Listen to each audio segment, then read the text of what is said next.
안녕하세요. 여행기자입니다. 최근에 배달하는 택배 기사님에게 진상을 부리는 관련 뉴스를 보았는데요. 우리 여행업뿐만 아니라 어느 업이든 진상이 다 있다고는 알고는 있었는데, 다른 것도 진짜 정말 상상 초월하는 진상이 많구나 이렇게 생각이 되더라고요.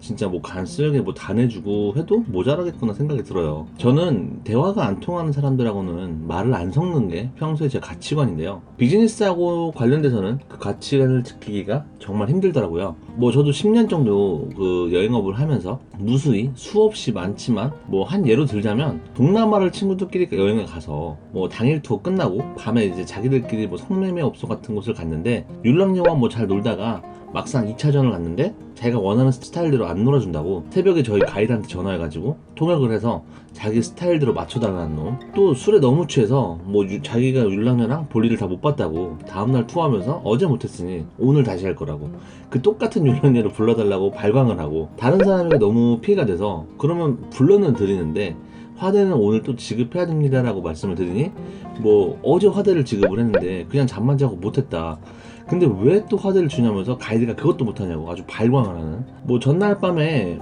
내일 아침 집합 시간 알려줬는데 혼자 한국 시간으로 착각해놓고 아침에 현지 가이드 늦게 왔다고 폭행을 하는 사람. 뭐 해외를 오기 전에 나름대로 인터넷 서칭을 하고 왔는데 그 정보가 한 5년에서 8년 전 거를 가지고 와서 무조건 자기 말이 맞다고 화내고 우기는 사람.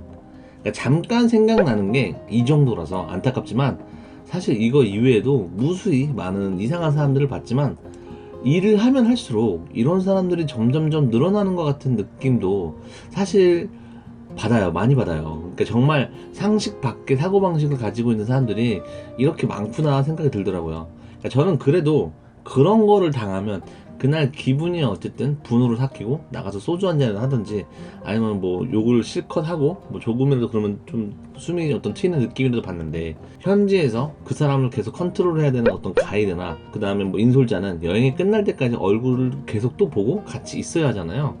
마치 그 장난감 코너에서 그 눈 돌아간 아이들 마냥 행동하는 것 같기도 하고, 손님이 뭔가 느끼기에 너 따위가 뭐 네가 감히 뭐 이런 게 느껴지고, 항상 다른 사람보다 본인이 우대받아야 한다는 어떤 이런 약간 정신 강박 같은 마인드가 있어서 항상 불평불만 비교라는 게 당연시하게 따라오는, 본인들은 자기들이 뭐 이렇게 지혜로운 척, 뭐 소비자인 척, 당당하고 날카로운 척, 당연시하게 약간 남을 괴롭히는 말을 쉽게 하는 거죠.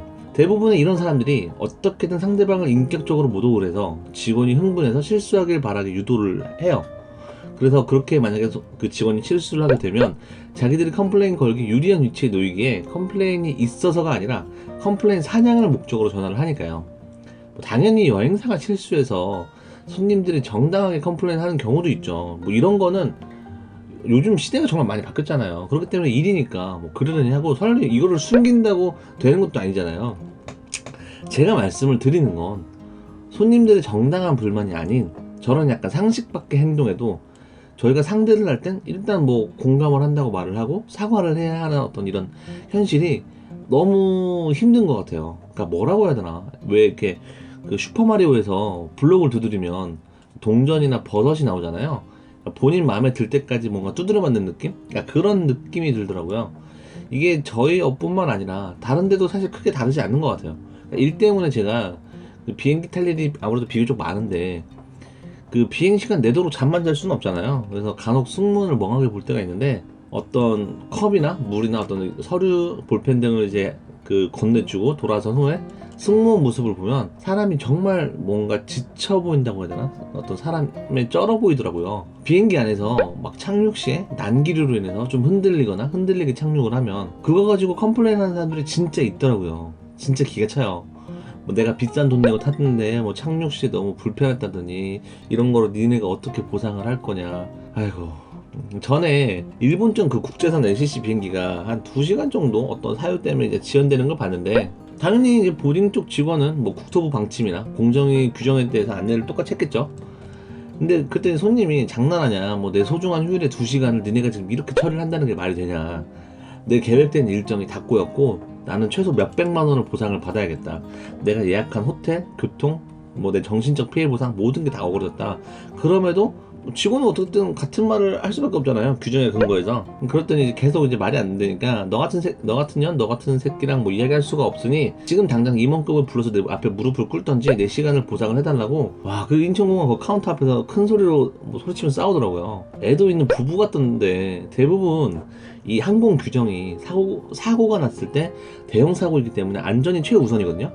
그래서 이 안전을 최우선시 하면서 발생하는 일들이 좀 불편함이 있겠죠. 그래도 규정대로 처리를 해도 뭐 간혹 손님들에게는 큰 불편함이 생기는 일이 있다는 거는 아마 그 직원이나 그 회사에도 또는 손님의 입장에서는 알고는 있을 거예요. 근데 그런데도 불구하고 보통 손님에게 돌아오는 건 욕설이나 어떤 저런 식의 들어드릴 수 없는 요구사항들이 진짜 많잖아요. 저는 그 진상 때문에 속이 상하는 것도 있지만 한편으로는 이게 여행이고 그 진상과 제가 보낸 다른 손님들이 그 진상이랑 계속 여행을 다니면서 기분이 좋아야 할 여행에 그 사람 하나 때문에 여행 분위기 자체가 망가져버리는 경우가 되게 많거든요. 그러니까 저도 여행회사 차리기 전에 회사 그만두고 그 유럽을 몇 개월 어떤 일이 아닌 여행으로 간 적이 있는데 너무 귀찮아가지고 그 한 나라를 다른 여행사 통해서 현지 조인을 한 적이 있어요. 근데 7일 정도 그 여행사 팀에 같이 섞여가지고 여행을 했는데 어떤 한 여자분이 첫날부터 계속 개인적으로 뭐 행동을 하고 뭐 늦게 모이고 이런 거는 뭐 당연한 거, 아침에 출발 시간이 있는데 당연히 지각을 하죠. 망나니도 뭐 이런 망나니가 있구나 할 정도로 진짜 마음속으로는 한 귓방명이 한 300번 날리고 싶은 거 진짜 참고도 참았거든요.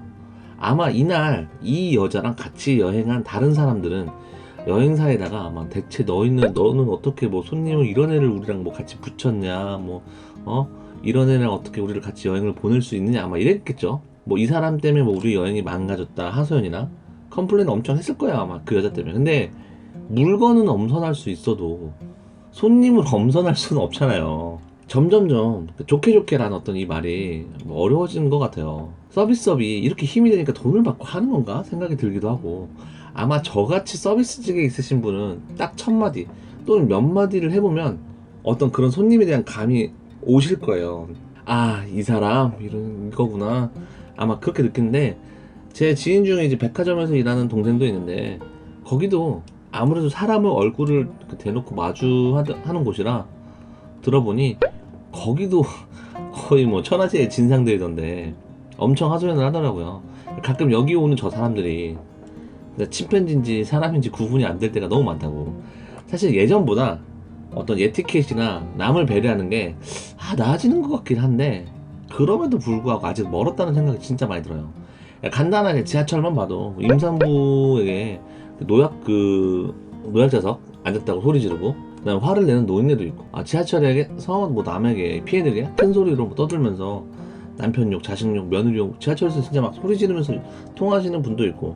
그러니까 이런 거 보면 중국이나 우리나라랑 큰 차이가 없어 보이기도 해요.